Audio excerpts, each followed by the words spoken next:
Hey everyone, it's Reverend Dr. Katy here. I hope you're all doing just fantastic. It has been the most squirrely week ever with energy up and down. I am recording this for you all on a new moon.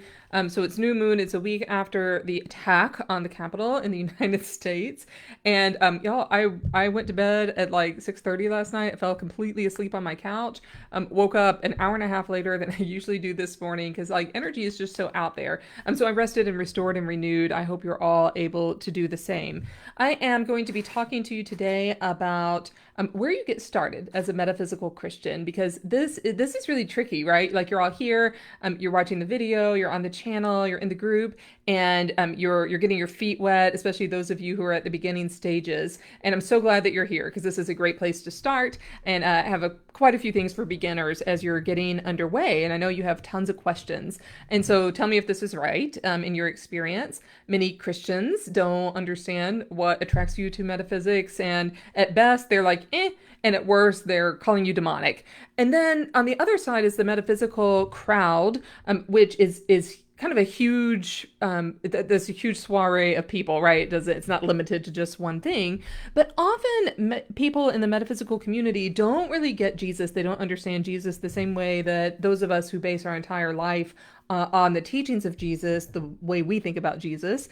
And then sometimes there's like an element of everyone is on their own, like doing their own thing. There's that kind of lack of community. So this thing that I call being a metaphysical Christian is right in the sweet spot where we are looking to Jesus as our example. And we're also engaged in community and mission and living out a vocation, living out our purpose in the most high vibration way. So I'm going to talk a little bit about what that looks like, how to get started. And to do that, I'm actually going to draw just a really quick card for us. These are really tiny, very sweet cards, because I know that so many of you have questions like, can I use angel cards? Can I use tarot cards? Oh my gosh, feeling a little trepidation about that. So let's just get started with this. This is simply, all I'm going to do is ask for the card to be given to us that will resonate strongly with everyone. And I think we can even be more specific. I'm going to ask for a card that will give us the bit of hope that we need about our own spiritual journeys, about the state of the world, about our roles within that. So we're apparently drawing two because one just flipped over. And then I'll kind of show you. I just have them spread out on my hand like this. So I'm just going to draw the one that resonates, that my intuition draws me to. There's no right or wrong here. This isn't fortune telling. This is asking for just a little helping hand from the angelic Jesus forces here. Okay. It was the one on the end. I kept on being drawn to it. Then I was like, I'm just drawn to it because it's on the end. Then I decided to trust myself. So the first card that flipped over for us is freedom. So, oh my gosh. It's such a beautiful word. It reminds me of Galatians 5:1. For freedom, Christ has set us free. That's absolutely true. It's a key verse for me in my own spiritual journey, right? Christ calls us to freedom, not to being boxed in. We are called not to box in Christ or God, but we're called towards this ultimate freedom, this radical freedom in our own lives. And of course, as freedom was threatened last week in Washington, D.C., for those of us in the United States, we sensed that there was sort of that freedom being at stake. Then it's also just a reminder to me that what's the right way to say it? The reminder to me is that freedom is this precious gift, right? Is that freedom is this gift, and it's something that our exploration into the metaphysical world can actually help us live into at the highest possible level. We can always have this internal freedom within this core, this rock that never ever moves. So. Cool. Oh, I love that, Betsy. Yes, just trust ourselves. And, I got to tell you, the picture on this card is so funny because it's like a person in front of the ocean waves, with their clothes stripped off, about to dive in. So that's kind of how it feels, like, right? Like we just have to be brave enough to dive in to the deep end of the ocean and have that radical trust in ourselves. So the other card, the one that I selected for us, is power. I love that. Oh my gosh. So we have freedom and we have power. So entering into the journey of metaphysics as Jesus followers, as Christians, is about power. And we've seen that power can corrupt. But when we enter into the metaphysical world with integrity, with building a foundation, then we know that it's that power, the of the New Testament. The word is one of the words is exousia. It's power that is not one to be manipulated. It's not one for us to use um, uh, for just for its own sake, but that we within you, within me, within all of us is incredible power because we are Jesus followers. So it is that power of God that's transmitted to us as human beings that we can use to make the world the best place that it can be. We can use this power and freedom. So they go hand in hand. So we have power and freedom. When they go together, they can create incredible Jesus work can be done with both of these things hand in hand when we're using it responsibly and with integrity. So those are the angel cards to start us off on this process. All right.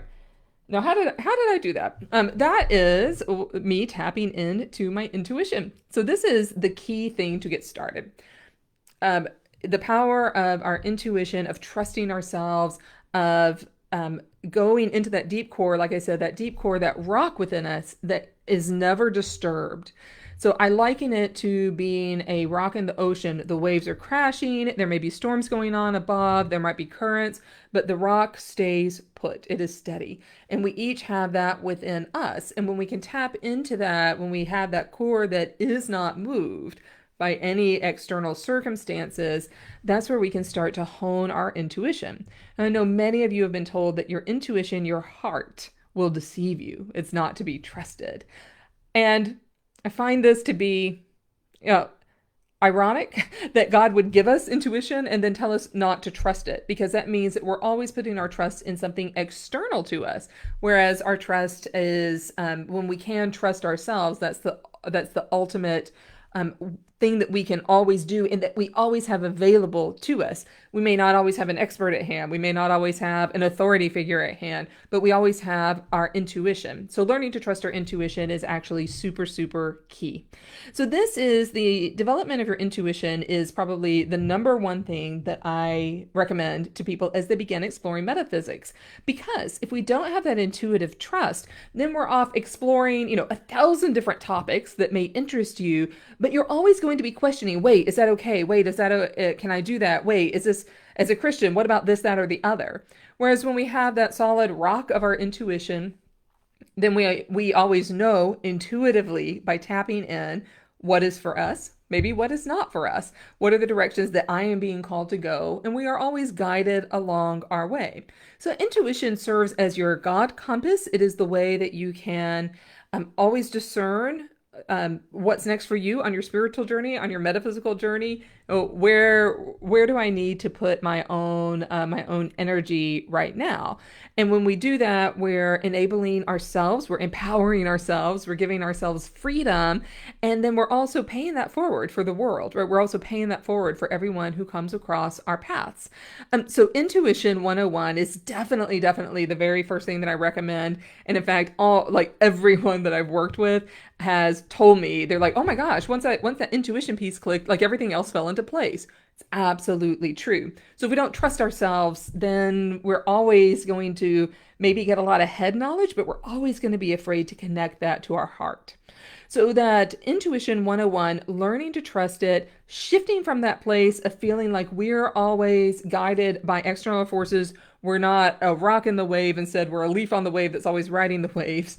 And when we can shift from that to being that steady, true, inwardly turning person, then the world can be open to us in these brand new ways. And from there, you can explore whatever you want. The order that I suggest for people is to then move to like energy, to understand how energy is working. Then to get familiar with the chakras, right? So the list goes on and on. I have an order that I prefer, that I recommend for people, but you can use your intuition to be the guide along your way. So that's how we get started. And then you can be guided to all of the different resources, materials that are available for you in discerning what is next for you.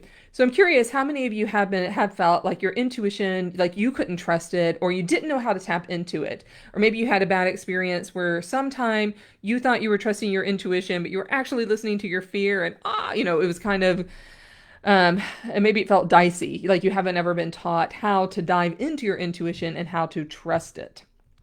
So, got some good questions over here. I'll respond to those pretty soon. Let me just respond to one, which is, do you ever use pendulums? I do from time to time. Crystals are powerful energy sources. The thing with this for beginners, so let me share this, my perspective on it. With any spiritual tool, with any spiritual technology, cards, pendulums, crystals, whatever, you name it. It's never actually about the tool. It's always about your intuition. So if, for instance, you're using a pendulum and you find yourself using it to decide like what time to go to the store or like what color your carpet should be, that kind of stuff, you're probably overusing it, right? So the goal of any spiritual tool or technology is to help us shift from a place of feeling stuck, of maybe having our energy kind of scattered, and have it be focused and confirm our intuition and move forward. And so this sounds bizarre, but the goal of any spiritual technology is not to have to use the spiritual technology. So a pendulum, from time to time, I do pull it out when I am feeling stuck or when I'm feeling like I could go so many different directions that I'm having trouble discerning which direction is for me. I will use a pendulum or angel card, something like that. The goal of that technology, though, is to spark our own intuition, to spark our own discernment, to spark our own imagination so that we can open portals, so we can open doors in our minds that weren't there before. So we can be open in our spirit to things that may not have been present for us there before. So I hope that makes sense. So I do use it from time to time. I caution in any spiritual technology against overuse. And so that's one of the things that I teach people. And all of that is dependent on our intuition. So for instance, I could have 14,000 decks of cards. I could ask the same question to everyone. And I might get 40,000 different answers or 14,000, whatever my number was, different answers if I'm not tuning into my intuition. So we have to tune into that intuition in order for it to be that kind of two-way dynamic streak, that two-way dynamic conversation between us and the energy that's out there, because the tools are all tapping into the energy. So I hope that made sense. So that is kind of where I recommend beginners get started. And for Christians, then we're always focused. Of course, our example is always Jesus, and we know that Christ is always present with us. And then we can tune in to our own energy, and it feels so great because we're not denying our own gifts, we're not denying our own energy. We're starting to move forward in a way that feels really safe, has a lot of integrity to it. And feels like it has kind of a plan in place for us as we're on this journey. So I want to open up to everyone in the events of the past week. I've had some shifting dates and some shifting things happen. So for those of you who are on the beginner path, let me encourage you to reach out to me because I do have a pilot program available. I was planning on kind of wrapping up all registrations for the pilot participants in 2 days, but I've actually decided to extend that to the end of January. So if there's any of you who are interested in that and really getting in touch with your intuition, learning kind of the beginnings of Energy 101, figuring out a few modalities, doing that in a way that feels really supportive with the community, reach out to me. I'll give you the information. You can see if that's right for you. I'm going to keep that open through the end of January, and then beginning on February 1st, 2021, there'll be some shifts with that program. So in other words, it won't be the pilot program anymore. It'll be kind of a more full-fledged experience. And so the tuition will go up at that time. So I encourage everyone to go ahead and reach out now if that's of any interest to you at all. So I can just give you the information, then you can decide if that's for you or not. So you can just reach out private message, and then I will be in touch with you from there. So let me see more questions. Beautiful, beautiful. Okay, so one final question. Lost connection with my spirit world. Not sure how to connect back. Can I suggest anything? Yeah, so I'm curious. So let me encourage you to reach out to me via private message as well, so I can get just a little more information from you. I think this is a really great question. So let me speak to this for a moment. I think our relationship with the divine is constantly evolving. It's constantly changing. So it may not feel like today what it felt like yesterday or a month ago or a year ago. And sometimes we're called to kind of evolve with that changing dynamic. And I know that sounds kind of strange, but we're human beings, and we change, we grow. We have different emotional experiences, different spiritual experiences. So it could be that the new connection that you feel doesn't feel like the old connection, and you need to, or you'll be invited to establish a new connection. This has been a super crazy year, and especially a super crazy week. So I want to give the word to everyone that it may not feel today like it did a week and a half ago. It may not feel today like it did a year ago because the world has changed so much. So we still have that solid inner core of intuition, and we can always tap into that. And then the feelings we have around the connection may shift. They may change. So you might be in the middle of a like a spiritual upload. You might be in the middle of shifting that understanding of what it means to connect. And so, without knowing more, I can't give too many specific recommendations, but of course, meditation, any tools that you have are always welcome. And sometimes this is being in a prayerful meditative state until something new happens or until we reconnect in an old way. So let me know exactly what you're meaning like that, like how long this has been, and we can kind of go from there as well. So I'm happy to resource you in any way that I can. Okay, everyone, it's been great to talk to you. So again, those of you who are at the beginning stages, you're ready to go to the next level, to figure this out, to connect your metaphysical life with your Christian faith life, reach out to me anytime. I will be here on PM. Like I said, this will last until the end of January. So I'd love to, if you're interested at all, this is the time to reach out. I would love to get you present and integrated, so you get this all sorted out for yourself, so you do have that freedom and that power combined as you're moving forward in the world. You know what? If those of you, if you're making it to the end of this video, the world needs you. The world has been so chaotic the past year, the past week. We absolutely need every single person who can to connect. We need every single person, every single Jesus follower out there to be living their most high potential, high vibration life and sharing the good news as it has been lived out in your life with others. And if we're always feeling it kind of at odds with ourselves, then it's really hard to have that happen.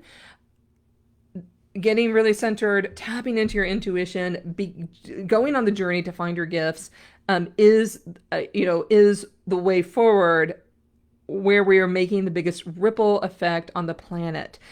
So I want to invite all of you into that process, whether it's on your own, whether it's with me, whatever it takes. Just commit to that in your life, because we need all of us. We need all of us out there. And I love seeing the beautiful lives that people are living as they begin to be in touch with themselves, their authentic selves, and their gifts. All right, everyone. It's been wonderful to see you. Reach out anytime. I look forward to talking to everyone soon. Bye-bye.